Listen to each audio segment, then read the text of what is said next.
All you could see was a wall of flame as we got into the ticket area. It was thick black smoke. You could feel the amount of heat down there, and it was absolutely incredible. And it was as though the whole of the ticket area was alight.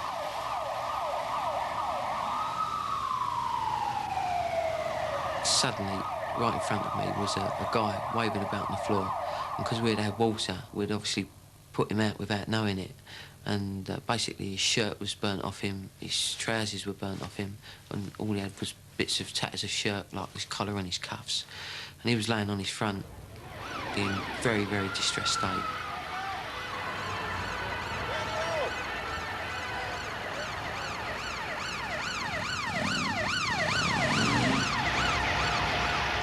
"200 firefighters fought the blaze at London's King's Cross tube station.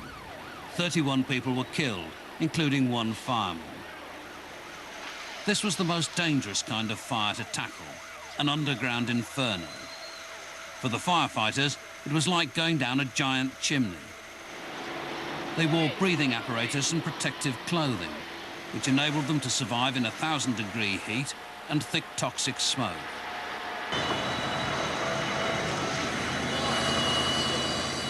Greater safety for firefighters has been a long struggle. Lessons have been learned from the past and paid for with the lives of earlier generations of firefighters.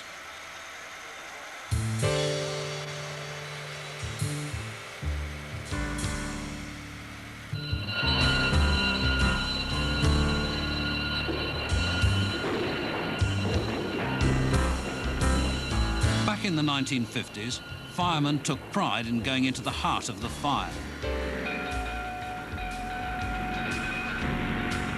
Often with no more protection than their woolen tunics and cork helmets. But a huge London fire in 1958 was to change the way fires were fought.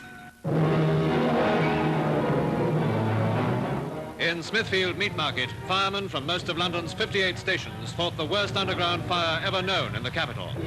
The fire broke out in the underground storage cellars of the poultry market and raged fiercely. This fire was to teach the brigade lessons it has never forgotten. The smoke-filled tunnels beneath the market took the lives of 2 firemen and dealt a death blow to the idea that to be a good fireman, you had to be a smoke eater. It was an idiot's job, really, but I mean, that's the way things were. And smoke eaters were people who could really take a lot of punishment. I mean, a lot of them died for it, but I mean, that's the way it was. I mean, that's the way the system ran. There was only one way to deal with a fire, and that was to go in after it. If the enemy was in there, you went in after it. He's a good smoke-eating officer was an expression you would often hear, amongst other less complimentary expressions that you might have heard. But it wasn't meant to be derogatory in any way. It was an accolade. Nothing clever in it, but everybody was. You got to know the name as a good fireman. He could take a bit of smoke, and that was all it is. But you don't get no medals for it because eventually it affects your lungs. But there was no smoke eaters that day. No one could have survived in there, smoke eaters. Over the years, the cork-lined walls of the poultry market's tunnels had become soaked in meat fat. As the fire took hold, it gave off a thick, deadly smoke. You see this acrid black smoke, not to say acrid, it was black smoke at the time, was coming up the pavement flaps as thick as Newgate knocker. So thick that the fireman, he walked onto it, went into there, got on the ladder, he disappeared. And he wasn't down the hole, he disappeared in the smoke. And that's how thick it was. The fire developed rapidly, and there were fears that it would break through from below and into the market above. The firemen had no choice. They had to don what was then specialist gear, breathing apparatus or BA sets. The set itself was an oxygen set, and it's what they called a recirculatory oxygen set, which meant that you breathed the same oxygen over and over again. It consisted of a large bag on the front that you wore on the front of the body, with a cylinder on the back, lower down in the middle of the back, and a valve group on your left-hand side. And what happened was that you breathed in pure oxygen. You breathed that out into the bag.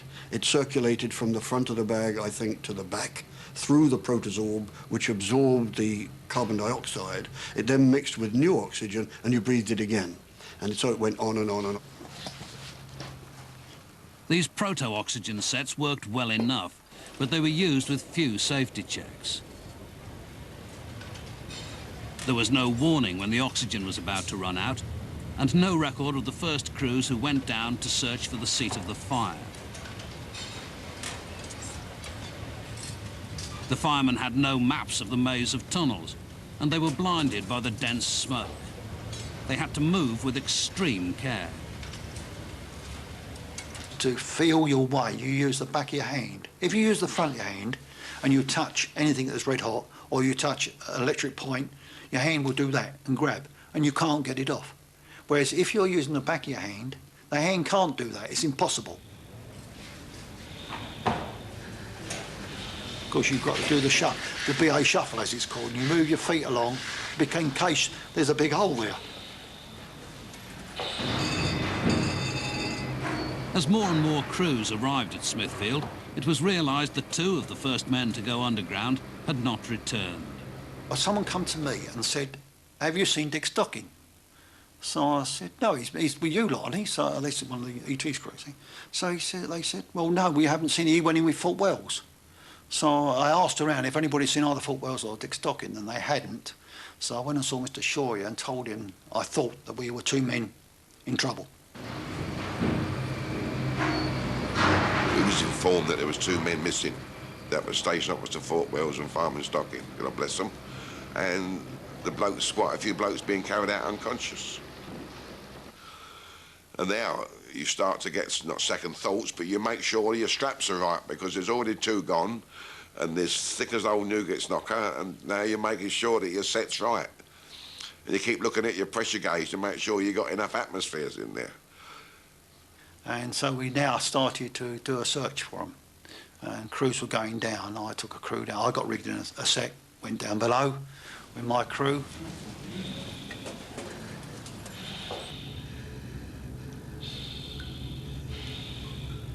The fire was coming down a tunnel like an express train.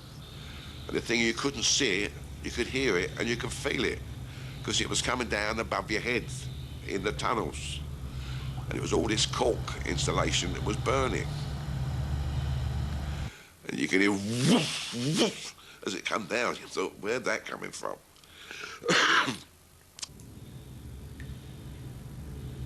When you're going down a corridor that's got stacks and stacks of meat there, you know, lambs, every stack feels exactly the same as any other stack with your hands. You think, so, well, did I go 50 paces? Did I go 100 paces? You don't know, you see.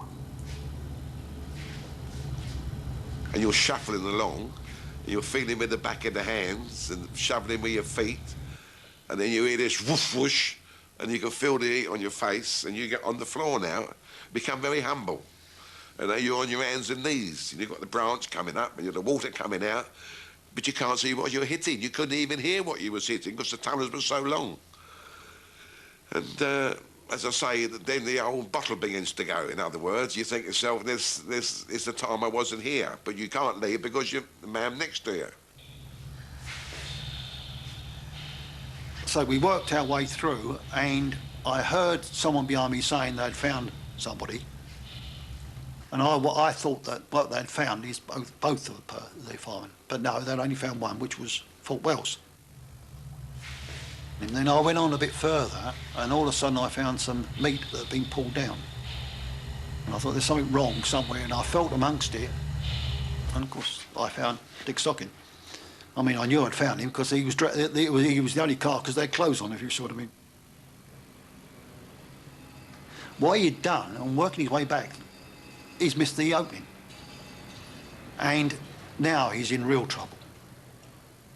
And when his set was getting to the time when he knew he was going to go down, I presume panic setting. Tragedy strikes early. 2 firemen lose their way in the labyrinth and are dead from the fumes before their colleagues can find them.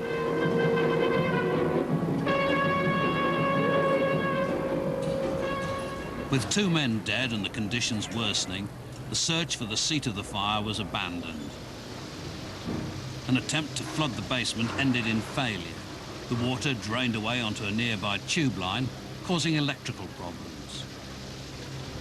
Eventually, the fire broke through from the basement and engulfed the market in flames. It was a total and utter chaos. There were people everywhere, there was equipment everywhere, there was hose that appeared to be running round and round in ever-decreasing circles. There were people moving in every direction. They were being marched, or they were sitting slumped against walls with their breathing apparatus off, black and filthy and obviously tired. By nightfall, the battle to save the building was all but lost. In a burst of smoke and flame, one of the towers of the poultry market crashes down. The whole of the building up to the roof is a mass of fire, for the burning basement is far bigger than the market, and this is the only outlet for the flames, which roar upwards through it like an inverted funnel.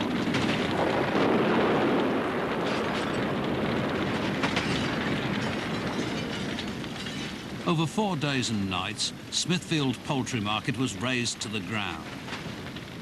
The efforts of 1,000 firemen had been in vain. For the London Fire Brigade, that was a defeat, as well as a tragedy which had taken the lives of 2 respected and experienced men.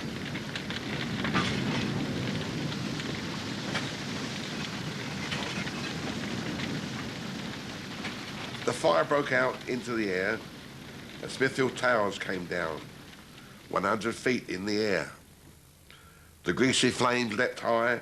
From Clerkenwell to London Bridge, we saw them in the sky. From every London fire brigade, they came to fight the flames. 1,000 firemen heroes. We did not know all their names, but 2 men died, and 2 wives cried. 3 young children too. Remember them and all the men who fight the fires for you.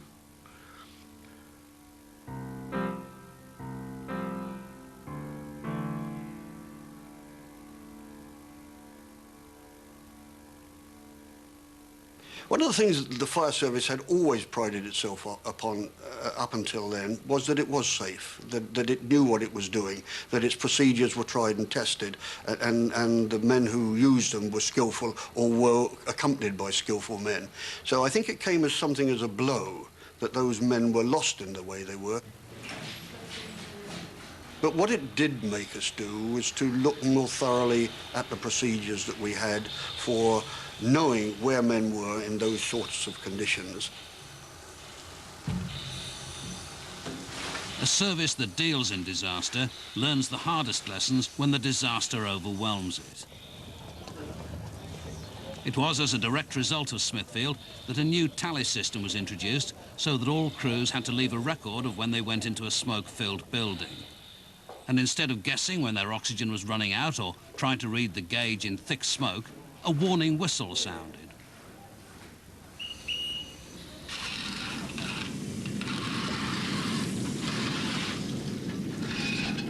New compressed air BA sets were brought in from the mid-1970s. They're safer and easier to use and are now standard equipment for firefighters.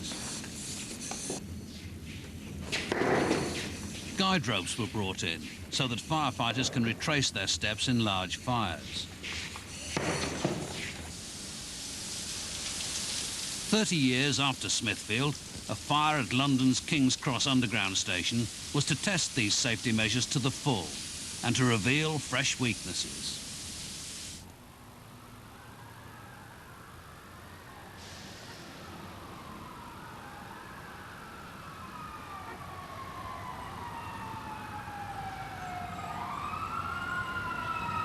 I was actually riding the back of our pump, and we'd been out on a hydrant inspection. We had just come down Regent Street, and I think it was 1934 was the time of call. It was over the radio. It was to an escalator alight at the King's Cross Underground.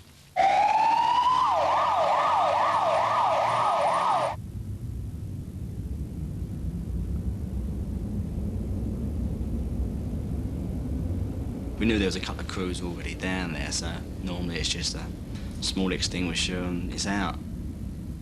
As we're getting off the backs, our driver started shouting about there was some, there's a few wisps of smoke and we could have a job here. So I stopped, and next thing you know, bang, just like that, there was just black smoke punching out of every entrance. You just heard this horrible screaming noise from the underground, and it was just hundreds of people screaming all at the same time. And within half a second, there was people coming out the underground with this thick black smoke.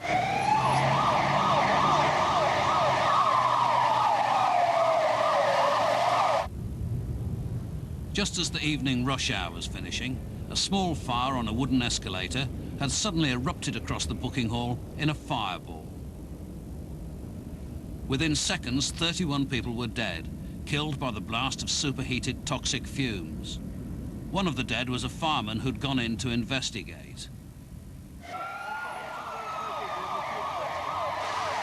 Steve Bell and Dave Priestman were in the first crew to enter the station after the flashover. I actually ran down the stairs into the underground, and it was, but even within seconds, the whole of that tunnel was completely thick black smoke. There was hordes of people running towards me. And this just bloke coming on just fell on top of us. His hair was alight, his shirt, his trousers, everything, the whole lot of him was alight. Managed to pat most of them out, pass them on to another crew. They helped out as well, and we carried on. We started to proceed along towards the ticket area. We couldn't actually see anything. And by now the heat was absolutely incredible. The flames were actually coming across our heads, so we had to get laid down on the floor with the branch open. By the time we'd been down there about 5 minutes, I actually thought my ears were they felt like they were melting off the side of my head. There was one body on the right-hand side, which was, near enough nothing left of it. The actual body has shrunk. Just looked at it and carried on. And there was an iron shutter gate that had been partially pulled across. And as we reached there was a pile of bodies that they obviously trying to panicking to get out the ticket area, had run into the gate, and they just piled up there. There was at least 5, maybe more. The first crews to go in were struggling to reach the seat of the fire at the escalator. There was a way into King's Cross which would have allowed firefighters to put out the blaze from below in relative safety. But in the confusion, it wasn't found.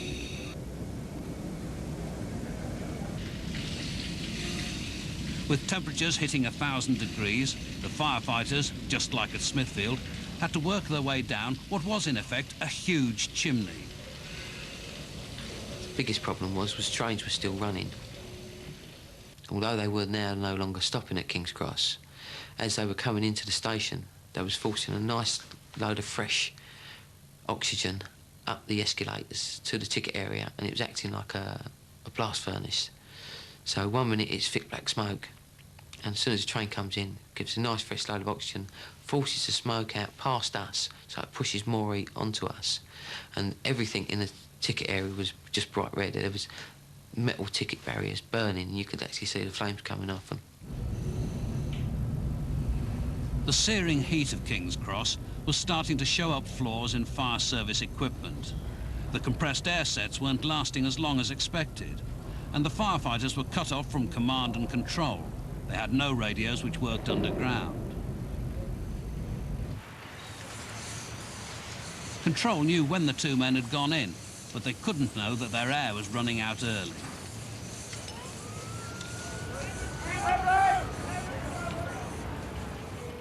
I was running low on air, And all I could think was, if I shut this branch down, we ain't going to live. So we couldn't leave the jet, so we had to keep the jet open because we would never have made it out. The heat would just got us.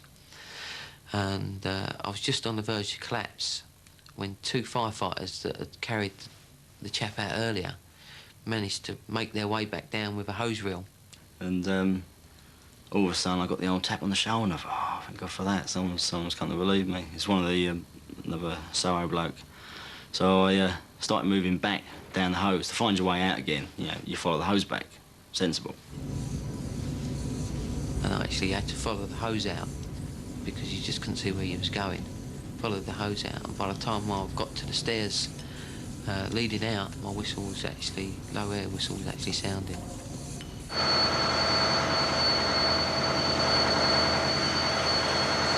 Steve Bell was still down in the ticket hall. When a ticket machine exploded right next to him, he dropped the hose and was immediately lost in the dense smoke. In their rush to get at the fire, neither firefighter had taken in guide ropes. I started thinking, OK, like, got to get yourself out of here. You know, lost the hose, but don't worry about it. Let's find a way out. And I just started using my eyes, started trying to find pinpoints of light, anything that might give me a clue. And I picked up a torch, someone's torch in the distance. So I started moving towards it. I thought, if that's a fireman, if that's a torch, it's got to be a fireman. So if he's a fireman, he must have a hose. If he's got a hose, I'm going to find my way back, no problem. So I started moving along, and all of a sudden, something smacked me in the head. It was a banister, you know, absolutely black, you know, like burnt to hell. And then I saw the small body, which I'd originally seen when I first come in. And I thought, great, these are the stairs. And as soon as I realised these were stairs out, I said, and like a shot, and I got out the entrance, I come in, and just I took like 2 steps, the old ran out of oxygen, just ran out of my set.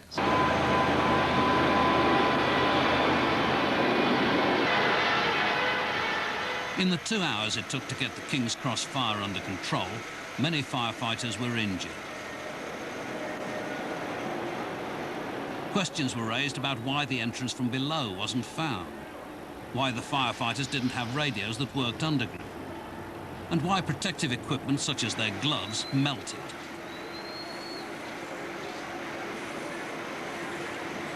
And questions were raised about the death of an experienced and respected fire officer. In the meanwhile, we'd been bringing out the burnt bodies on salvage sheets, wrapping them up, putting them on the stretchers so the ambulance crews could take them to a makeshift mortuary. And we was assembled by the control unit, and we was told that our station officer had died as a result of the fire. Station officer Colin Townsley was caught off guard without his breathing apparatus when he went in to investigate what appeared to be a smouldering escalator. At the time, this was common practice when there was no obvious sign of fire.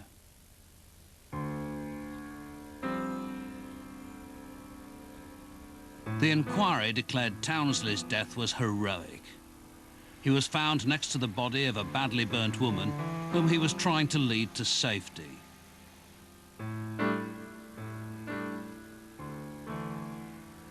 After King's Cross, rules were tightened and improved equipment brought in. The fire service learnt new lessons, and firefighting became a little bit safer. It's only when something goes fundamentally wrong, as they did at Smithfield and they did at King's Cross, that we realise that the hierarchy of the service in general, is itself becoming complacent. I fear no fire service willingly places its men or the public at risk. It's only when the omissions and inadequacies of the provisions are dramatically revealed that the inward look that's required takes place.